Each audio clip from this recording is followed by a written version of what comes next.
Hi friends, నేను ఈరోజు ఎండుమిర్చి కారాన్ని తయారు చేస్తున్నాను.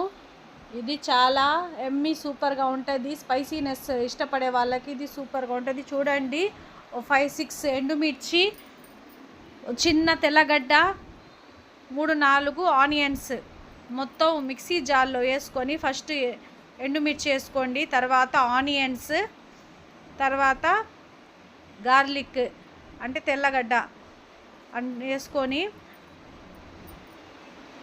కొంచెం సాల్ట్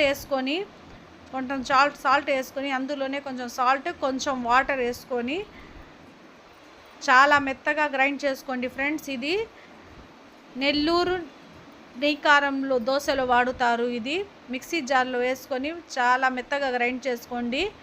ఈ చట్నీతో నేను నెక్స్ట్ టైం నెయ్యి కారం దోశ ఎలా తయారు చేయాలో అని కూడా చూపిస్తాను. చూడండి ఫ్రెండ్స్, రెడీ అయిపోయింది ఎర్ర కారం.